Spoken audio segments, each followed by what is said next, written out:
맞나? 아닌가? 에? 진짜? 에이, 설마. 왜 이렇게 흐리지? 이 뿌연 허위 정보 먼지에 가려서 팩트가 잘 안 보이신다고요? 그래서 답답한 뉴스 속을 시원하게 뚫어드릴 오늘의 뉴스하이다 팩트 기상도 지금 시작합니다. 먼저 확인해볼 지역은 중동 전선입니다. 최근 중동 사태와 관련해서 정부가 늑장 대응을 했다는 미세먼지 같은 소문도 떠돌고 있는데요. 이거 과연 사실일까요? 허위 정보 미세먼지는 걷어내고 맑은 팩트 공기만 남겨드리겠습니다. 다음으로 확인해볼 곳은 밥상 물가 전선입니다. 쌀값을 두고 정부 정책이 오락가락해서 가격이 올랐다는 이야기가 나오고 있는데요. 과연 쌀값 상승의 원인이 이 정책 때문인지 아니면 수급 상황 때문인지 지금부터 밥상 물가 기온 정확하게 짚어보겠습니다.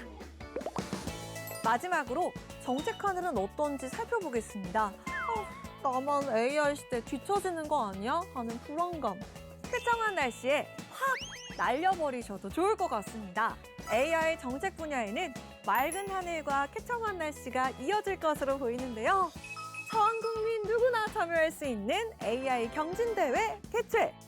당분간은 맑은 날씨가 이어질 AI 경진대회 요리조리 꼼꼼하게 알아보겠습니다. 지금까지 오보는 걷어내고 팩트는 밝혀주는 뉴스하이다 팩트 기상도였습니다.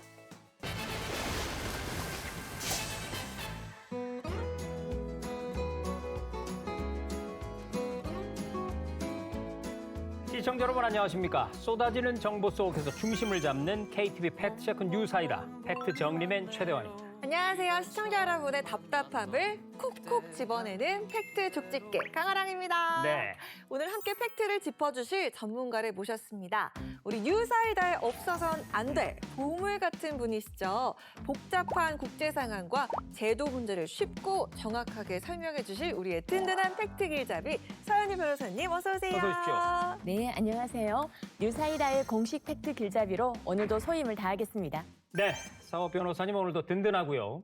시청자 여러분께 시원한 팩트 설명 오늘도 부탁을 드리겠습니다. 자, 그러면 첫 번째로 짚어볼 주제입니다. 중동 지역 정세가 급격하게 악화되면서 우리 교민들의 안전 문제가 큰 관심이 됐죠. 자, 그런데 일부 온라인과 커뮤니티에서는 정부 대응을 놓고 여러 가지 얘기들이 나오기도 했습니다. 네, 맞습니다. 지원 요청 안 하면 비행기가 뜨지도 않겠네. 아하. 지금까지 정부는 뭐 했냐. 저거 다 국민 세금이다. 아니, 이런 주장들까지 나오고 네. 있는데요. 중동 지역의 교민 보호와 철수 지원 등 정부 대응 상황을 직접 설명해 주실 분 모셨습니다. 공공외교대사이자 재외국민 보호 영사 담당 정부 대표이신 임상호 대사님 모셨습니다. 안녕하세요. 어서 오십시오. 안녕하세요. 안녕하세요. 네, 외교부 공공외교대사 겸 재외국민보호 영사안전 담당 정부 대표로 있는 임상우라고 합니다.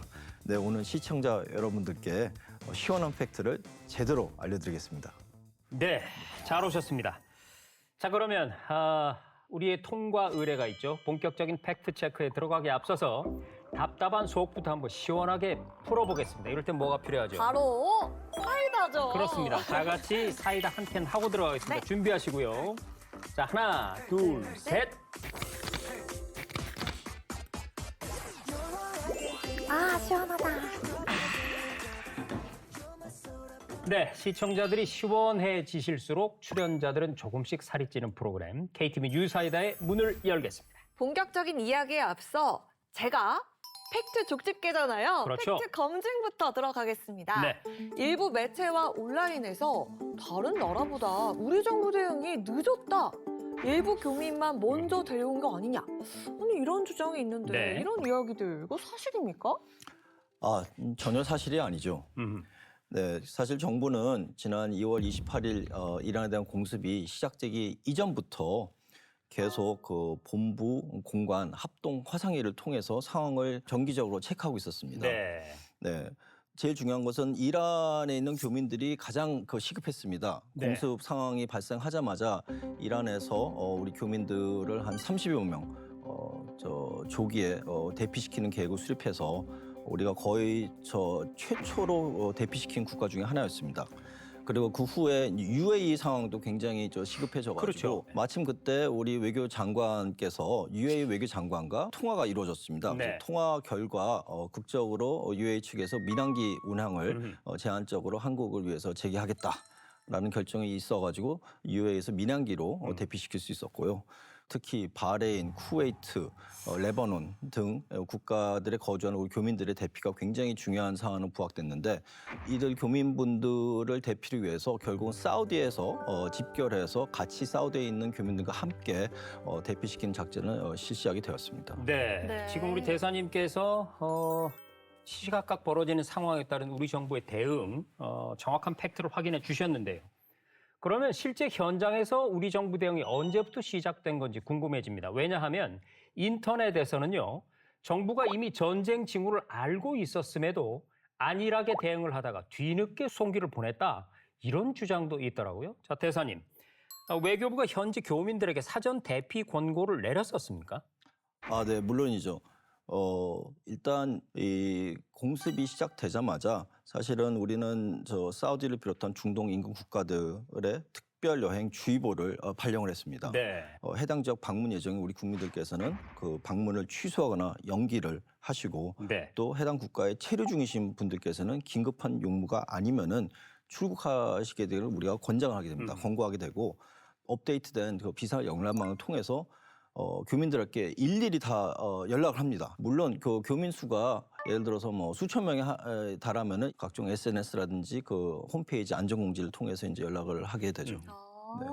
우리나라 외교부 짱인데요? 그러니까요. 네. 네, 이런 해외 위기 상황에서 자국민을 보호하고 철수시키는 문제는 국가의 의무란 의견도 있고요. 세금이 투입되는 만큼 범위가 정해져야 한다 이런 의견도 있습니다. 그렇습니다. 변호사님, 국제적으로 봤을 때 자국민 철수 지원은 어디까지 국가의 책임이라고 볼 수 있습니까?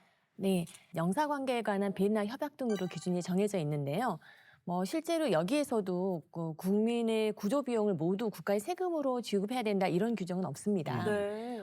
미국이나 영국 같은 경우에는 긴급 위난 상황에 국민을 전용기나 군용기를 통해서 탈출시킨 다음에 상업용 항공권에 준하는 비용 정도를 상한 청구할 수 있고요. 아하. 우리나라도 역시 물론 헌법과 재외국민 보호에 관한 영사조력법의 기본적인 의무와 또 동일한 기준을 규정하고 있습니다. 네. 이는 재외국민의 생명 신체를 보호하는 기본적인 비용은 국민 부담이지만 이번 사태처럼 전쟁이라든가 대체할 수 있는 수단이 없을 경우에는 국가가 나서는 것이 적절한 것으로 보입니다. 네. 지금 중동 사태가 장기화되면서 중동 국가 대부분이 영공을 폐쇄를 그렇습니다. 했습니다. 하늘길이 막혀서 중동에 있던 우리 국민들이 가슴을 졸이기도 했는데요. 네, 당장이라도 내 머리 위로 폭탄이 떨어질 수 있는 위험한 상황에서 태극기를 달고 있는 비행기가 나를 데리러 온다. 와, 그 마음은 어땠을까요? 중동에 고립된 우리 국민을 신속하고 안전하게 한국으로 이송한 감동의 순간, 지금부터 영상으로 잠시 함께 하시죠.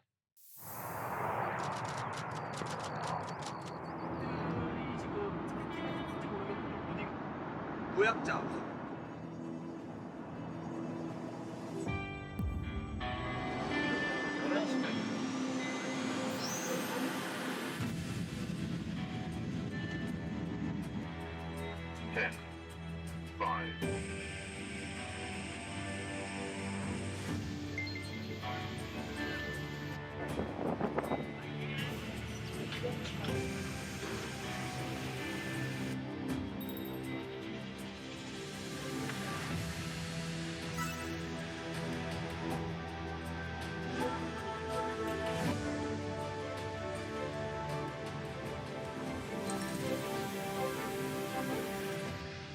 지금 여러분이 탑승하신 이 항공기는 대한민국 영토와 다름없습니다.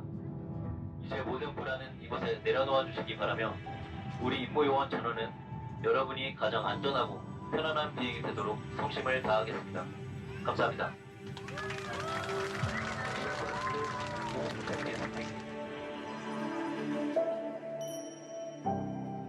이렇게 국가에서 그리고 공군에서 도와주셔가지고 저희가 안전하게 한국까지 갈 수 있게 돼서 너무 다행이라고 생각하고요. 대한민국이라는 나라가 이제 이 정도까지 힘이 커졌다는 것에 대해서 굉장히 든든합니다.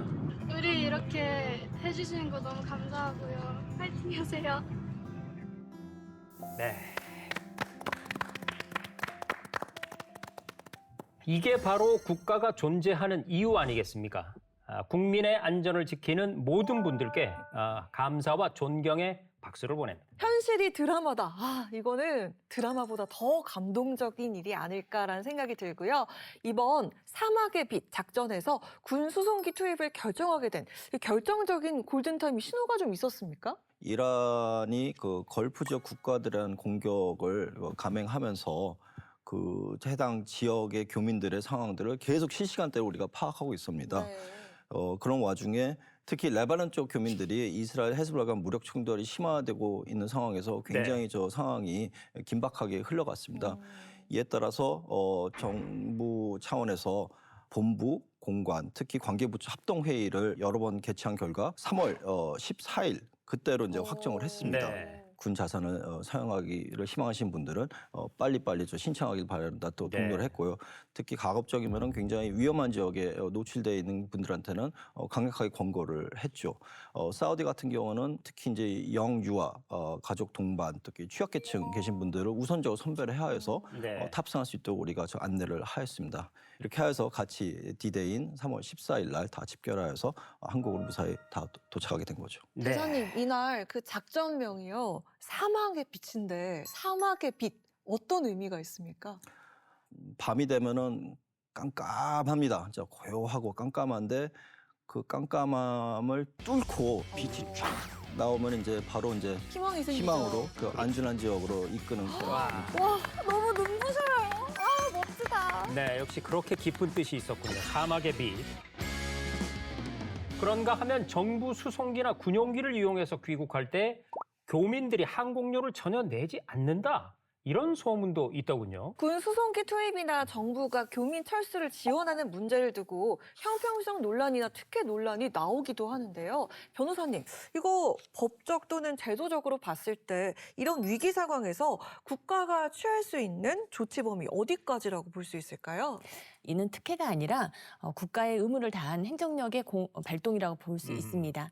방금 말씀하신 재국민 보호를 위한 영사조력법에는 이런 비상 상황에 신속 대응팀을 구성하여 파견한다거나 아니면 해외로 이동할 수단이 없을 때는 국가가 우선적으로 필요한 이동 수단을 제공할 수 있도록 되어 있거든요. 네. 따라서 이번에도 이 법률에 근거한 적정한 조치였지 않나 이렇게 생각합니다. 네. 잘 알겠습니다. 그런데 여기서 저는 궁금한 게 하나 생기는데요. 네. 바레인, 쿠웨이트, 레바논, 사우디 같은 여러 국가에서 동시다발적으로 대피 작전이 진행이 됐단 말이죠. 자, 대사님, 현장에서 이 같은 영사 조력이 이렇게 신속하게 또 기민하게 이루어질 수 있었던 비결 같은 게 있을까요? 이런 경우에는 우리 외교부에서 신속 대응팀을 파견하게 됩니다.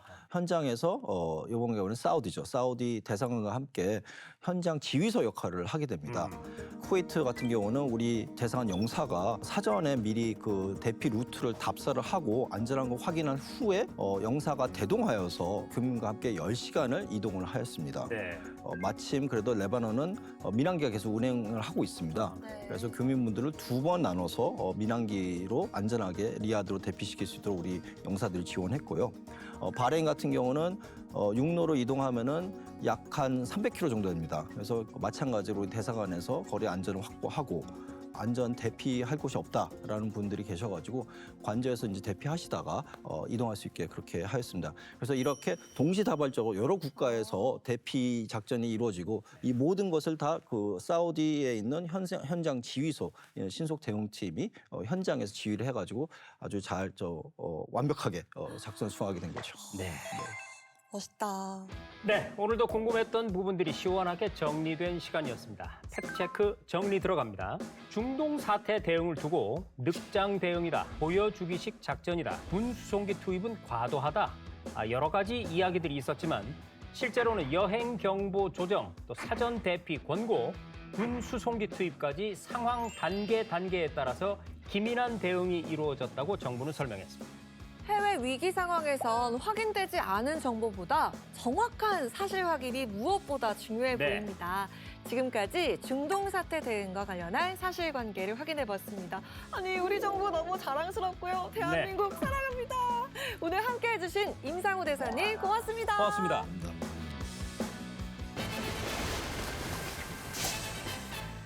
네, 두 번째 주제, 본격적인 이야기에 들어가기 전에 쌀과 관련한 OX 퀴즈부터 한번 풀어보겠습니다. 우리 강양커 준비되셨죠? I'm ready. 네, 들어갑니다. 첫 번째 문제입니다. 쌀값이나 생산량을 측정할 때 사용하는 단위인 한 가마니는 20kg입니다. 한 가마니가 20g. 조금 더 될 것 같은데? 음흠. X. 정답입니다. 쌀 한 가마니는 80kg을 뜻합니다. 자, 그럼 두 번째 문제입니다.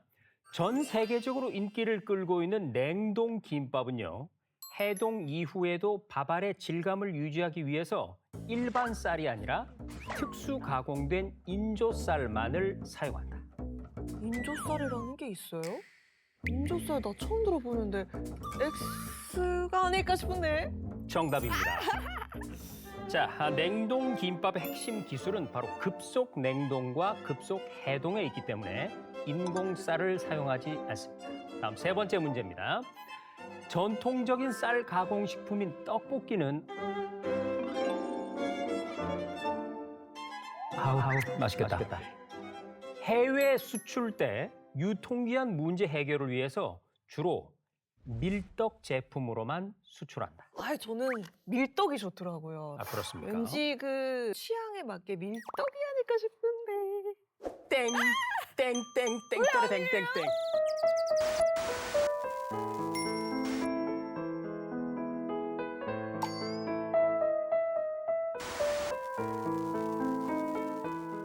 프로그램 창립 이래 처음으로 한 문제를 틀렸습니다. 안 돼.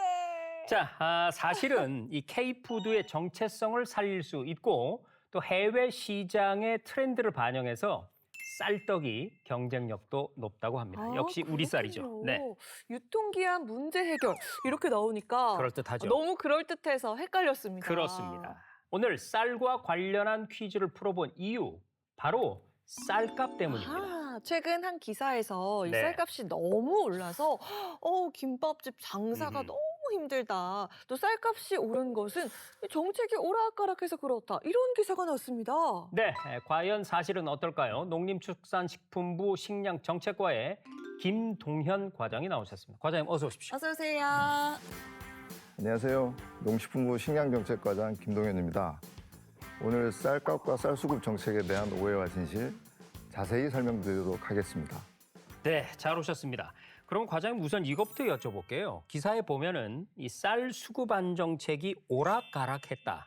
이런 지적이 나오는데 이 부분에 대한 농식품부의 의견은 어떻습니까?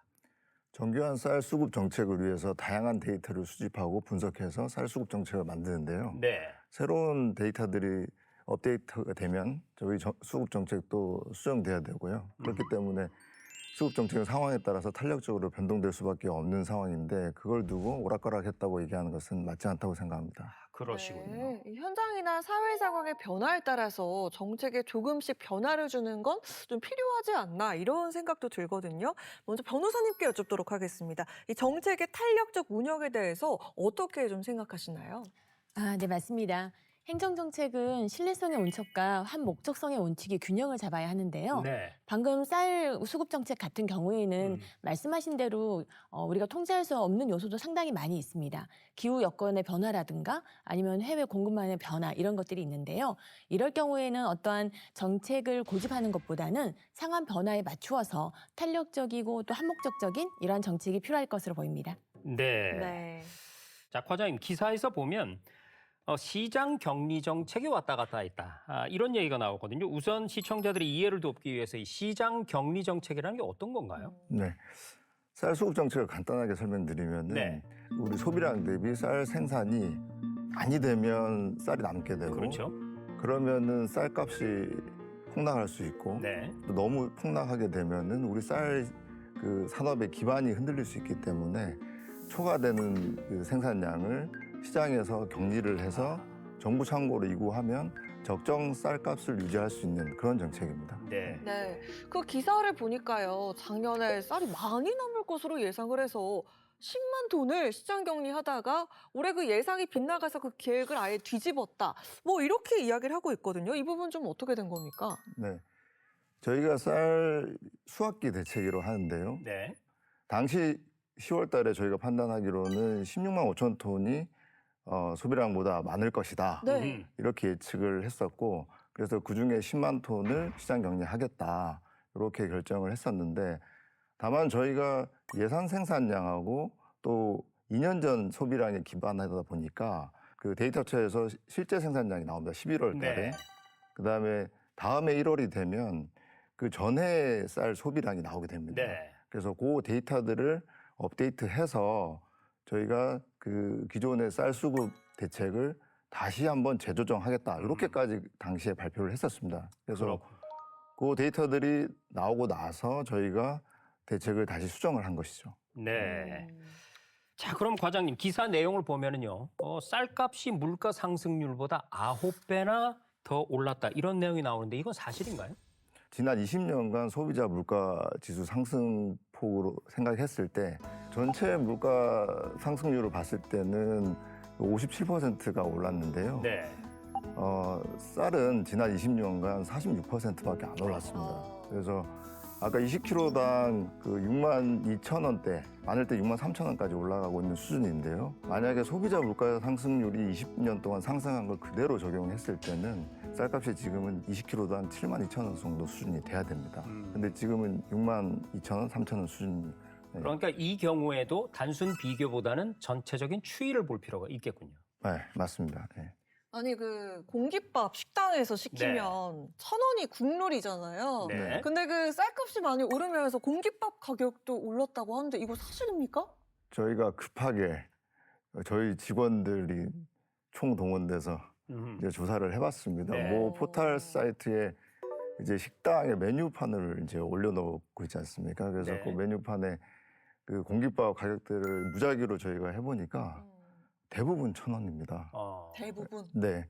2,000원 되는 데는 10% 정도밖에 안 됐고요. 강남에서는 네. 2,000원 받지 않을까요? 아닙니다. 저희가 조사한 게 강화문 일대하고 강남구 일대에 있는 아. 식당들을 조사를 했고요. 그랬는데도 대부분 1,000원이었다. 대부분 1,000원입니다. 그게 대부분 식당이 뭐 2,000원은 됐다, 2,000원이 표준이 됐다 이렇게 얘기하시는 거는 소비자들한테 이제 불필요한 오해도 줄 수 있고 그런 거라서 사실관계에 대한 면밀한 확인이 필요한 것 같습니다. 그렇군요.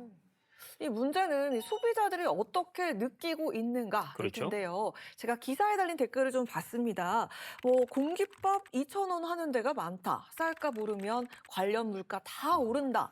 하는 게 있는 반면에 20kg에 62,000원. 그러면은 3-4달은 먹는다. 더 올라야 한다. 30년 물가 생각하면 쌀값이 제일 싸다. 뭐 이런 이야기도 있거든요. 그렇죠. 국민 인식을 좀 어떻게 파악하고 계세요? 한국농촌경제연구원이라는 전문 연구기관에서 조사한 결과가 있습니다. 조사를 하셨군요. 네. 거기 조사 결과에 따르면은 대부분의 국민들께서는 쌀값은 그렇게 비싸지 않다. 특히 또 탑 품목과 비교했을 때도 쌀값은 그렇게 높지 않다. 이렇게 인식하시는 걸로 나타났습니다. 공깃밥 그 한 그릇에 쌀이 90g 정도 들어가거든요. 네. 90g. 네. 그걸 아까 소비자 쌀값 그 20kg당 62,000-63,000원으로 계산했을 때 네. 밥 한 공기에 들어가는 쌀의 가격은 280원 정도입니다. 그래서 장바구니 물가이기 때문에 그 체감은 하시겠지만은 그 정도 그 쌀값은 괜찮다 이렇게 보시는 분들이 많은 것 같습니다. 네. 자, 그런데 기사 내용을 한 가지만 더 짚어볼게요. 정부가 올해 9만 헥타르의 쌀 재배 면적 감축 목표를 세우고 있다. 이렇게 나왔는데 이것도 사실인가요? 그건 정말 오해입니다. 아하. 올해는 이제 전년보다 한 3만 8천 헥타. 아하. 네, 그 정도 좀 줄이면 적정으로 생산이 될 것 같다. 제가 크게 차이가 나네요. 네. 그렇게 지금 보고 있고 그 9만 헥타라는 건 좀 오해가 있으신 게 그 정부가 이제 쌀의 적정 생산을 하기 위해서 논에 아까 콩이라든지 밀이라든지 타작물을 생산하도록 하고 있는데 네. 그 전체 타작물 재배 면적이 9만 헥타입니다. 아하. 그걸 아마 좀 오해를 하신 것 같습니다. 네. 예. 네. 이 쌀은 생존에 있어서는 없어서는 안 될 것이잖아요. 곳곳에서 지금 전쟁이 일어나니까 그렇죠. 에너지나 식량 등을 안보 차원에서 지켜야 할 텐데요. 변호사님, 정책적으로 어떤 부분을 신경 쓰면 좋을까요? 말씀하신 대로 식량 주권이 매우 중요해짐에 따라서 곡물 자급률을 높이는 것과 이미 생산된 곡물을 비축하고 유통하는 시스템을 고도화, 스마트화하는 것이 중요할 것 같습니다. 네. 또 정부에서 여러 가지 다양한 디지털 산업 시대에 맞는 발맞춤 정책을 하고 있는데요. 이런 생산된 곡물을 유통하고 보급하는 과정에 있어서 그 전국에 농산물 지역 유통센터를 구축하고 있습니다. 네. 이를 통해서 유통비용을 줄이고 또 공급 관리하는 과정에서는 IoT 기술을 이용해서 곡물이 부패되거나 손실되는 이런 로스를 줄이려고 하고 있습니다. 네. 그래서 전반적으로 이러한 고도화 스마트화 시스템을 통해서 좋은 정책이 많이 나올 것 같습니다. 네. 우리 서 변호사님은 또 쌀에 대해서는 언제 이렇게 공부를 하셨습니까? 제가 또 전업주부 아닙니까? 네. 아, 변호사이지만 과거 20년 동안 전업주부였습니다. 쌀 전문 변호사로 오늘 또 임명합니다. 자, 요즘에 쌀 수급에 대한 국민들의 관심이 매우 높습니다. 우리 생활에서 없어서는 안 될 요소이기 때문인데요. 자, 과장님, 국민들이 좀 안심할 수 있도록 한 말씀 해주시죠. 네. 아까도 말씀드렸지만은 쌀은 우리 국민의 주식이자 농업인들의 주된 소득원이 되는 그런 중요한 품목입니다. 그래서 쌀값이 적정하게 유지되고 그걸 위해서 저희가 시장 상황을 지속적으로 면밀히 모니터링하면서 신속하게 필요한 대책을 검토하고 추진해 나가도록 하겠습니다. 네. 잘 알겠습니다. 그럼 오늘 팩트 정리해 보겠습니다. 쌀값 정책이 오락가락한다는 것은 정책의 탄력적 운영에 대한 오해라고 정부는 밝혔습니다. 그리고 소비자들이 쌀값을 다른 식품군에 비해서 안정적이라고 생각한다는 것은 진실이었습니다. 네, 오랜 세월 들판에서 농사짓는 농민들 그리고 쌀을 먹고 생활을 이어가는 소비자들. 쌀값은 이들 모두에게 중요한 부분입니다. 오해와 갈등 없는 모두를 위한 원활한 정책 추진을 기대해 보겠습니다. 네, 오늘 자세한 설명해 주신 김동현 과장님 고맙습니다. 고맙습니다.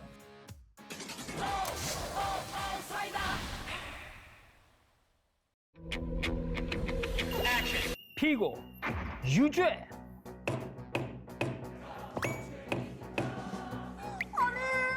갑자기 유죄라니요. 저의 죄가 도대체 무엇입니까? 국가 기밀을 넘긴 죄, 조국을 배신한 죄, 그리고 군사 기밀을 유출한 반역죄. 물론 강하랑이 거하고는 상관없는 얘기고요. 자, 지금 제가 말씀드린 이 이야기는 1894년 1월 5일 프랑스 파리의 한 법정에서 실제로 내려진 판결입니다. 한 사람의 인생을 송두리째 무너뜨린 판결. 피고는 바로 프랑스 군 장교였던 알프레드 드레피스. 죄목은 독일의 군사 기밀을 넘긴 반역죄였습니다.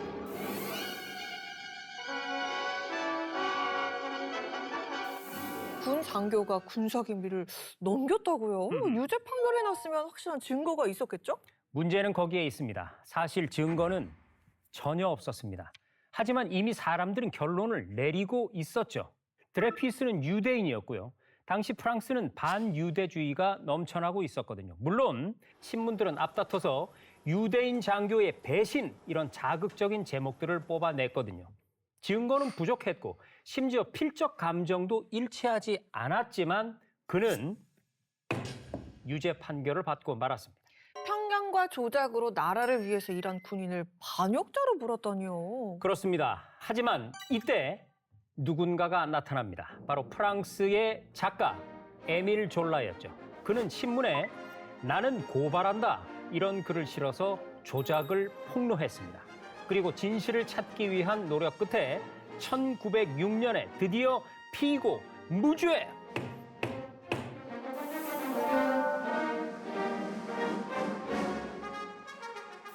그동안 누명을 쓰고 정말 고통 속에선 그 사람은 어떻게 되는 거예요? 그렇죠. 편견과 증거 조작이 한 사람의 인생을 송두리째 파괴해버린 거죠. 그래서 드레피스 사건을 통해서 우리가 내려야 할 진짜 판결은 이겁니다. 편견과 조작은 유죄, 진실은 무죄. 지금까지 뉴사이다 역사 속 팩트 체크였습니다. 네, 잘못된 정책 정보를 톡 쏘는 시원함으로 풀어드리는 뉴사이다. 하지만 저희는 알려지지 않은 좋은 정책을 시원하게 알려드리는 역할도 합니다. 뉴사이다가 전하는 굿 뉴스, 굿 정책입니다. 네, 자 강아라 앵커. 네. 요즘에 인공지능 AI 많이 쓰시나요? 저는 이거 없이 못 살아요. 아하, 그렇군요. 남편이랑 싸우면은 이거 어떻게 해야 돼? 고민 상담도 하고 아하. 또 옷을 파란색으로 바꿔줘 하면은 AI가 사진 편집도 다 해주거든요.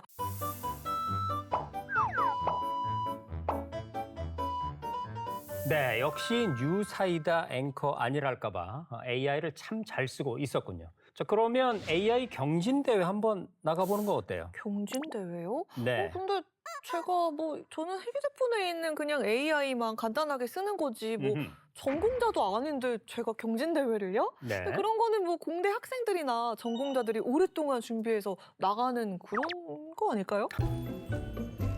그래서 제가 랩을 좀 준비했는데 여러분께서는 오케이로 추임새만 넣어주시면 됩니다. 오케이. 예! 래퍼 초이가 들려주는 AI 경진대회.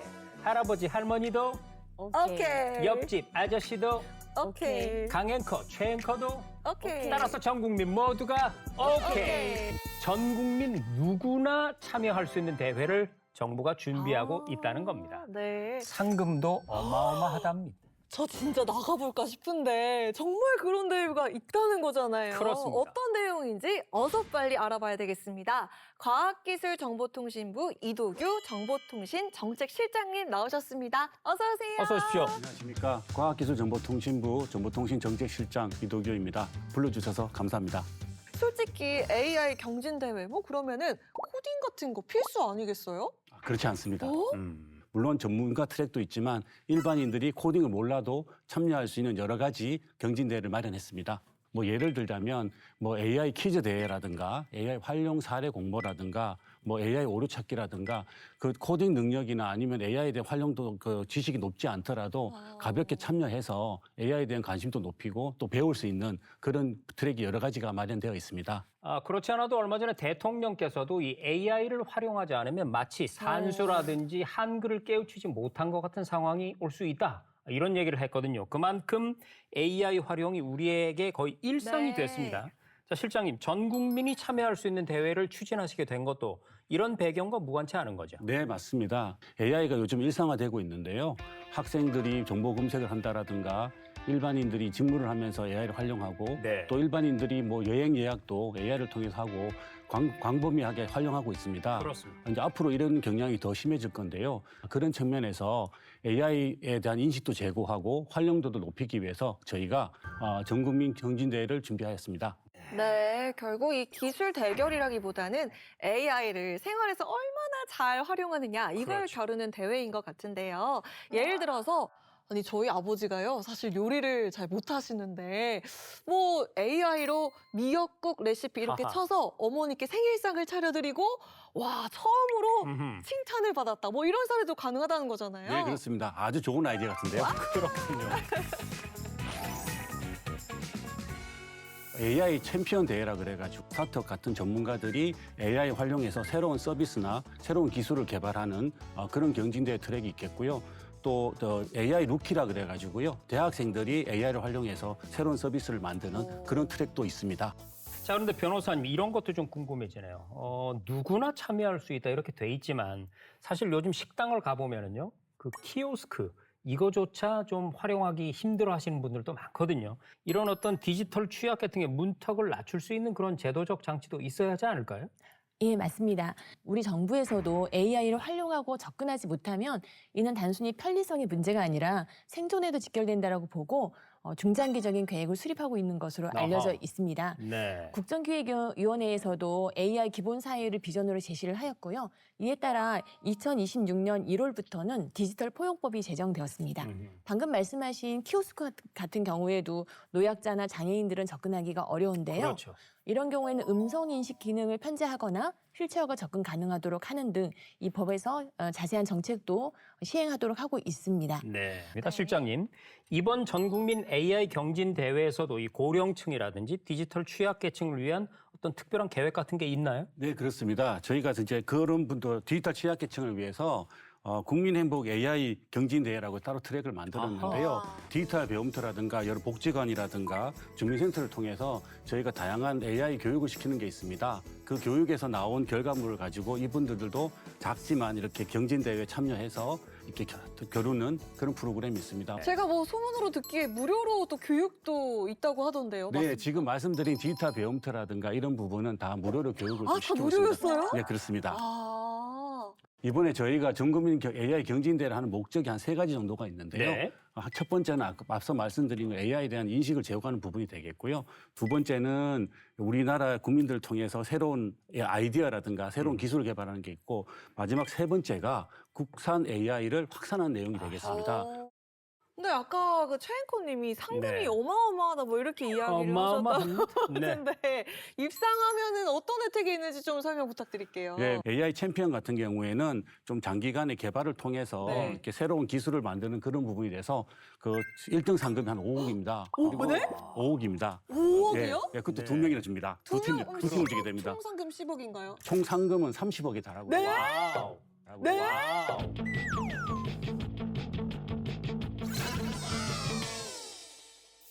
자, 그러면 끝으로 가장 중요한 안내 사항이죠, 실장님. 대회는 언제 어디서 열리고 또 어떻게 하면 참가할 수 있습니까? 대회는 4월부터 11월까지 이렇게 열리게 되고요. 아하. 저희가 이제 대회 통합 홈페이지를 만들게 됩니다. 네. 좀 쉽게 이제 AI 챌린지 for all이라고 해서 or.kr인데요. 들어오시면 아까 말씀드린 여러 가지 트랙이 다 있어서 자기에 맞는데 신청을 해서 이제 진행이 되게 되겠습니다. 그렇군요. 오. 여러분 궁금한 사항이 있으시면 포털 사이트에 전 국민 AI 경진대회 이렇게 검색하시면 곧 홈페이지가 뜬답니다.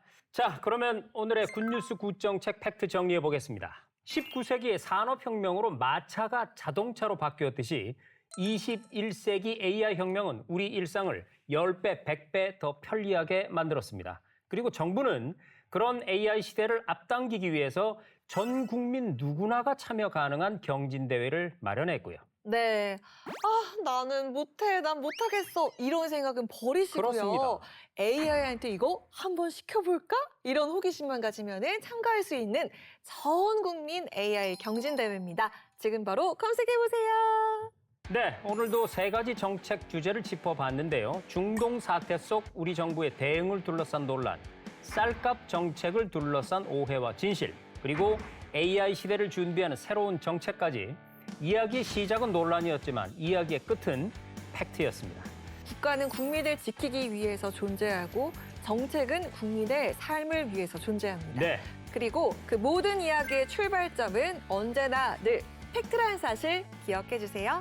네, 오늘 쏟아진 정책 주제들을 한 줄로 정리해보는 시간이죠. 우리가 만든 명언이 화장실 벽에 붙는 그날까지 명언 공작소는 계속됩니다. 자, 우리 이도규 실장님 명언부터 한번 들어볼까요? 네. 전국민 AI 경진대회는 내일의 가능성을 즐기는 우리 모두의 축제이다. 쌀값 정책은 농민과 국민을 위한 기반이다. 소문은 멀리 퍼지지만 국가는 더 멀리 가서 우리 국민을 안전하게 데려온다. 멋지다, 대한민국. 팩트는 소녀시대 유나의 얼굴이다. 소녀시대예요? 왜요? 깨끗하고 맑고 자신 있습니다. 네, 지금까지 KTV 팩트체크 뉴사이다였습니다. 저희는 다음 주에도 더 시원한 사이다로 돌아오겠습니다. 다음 주에도 뉴사이다 기대해 주실 거죠? 여러분 고맙습니다. 고맙습니다.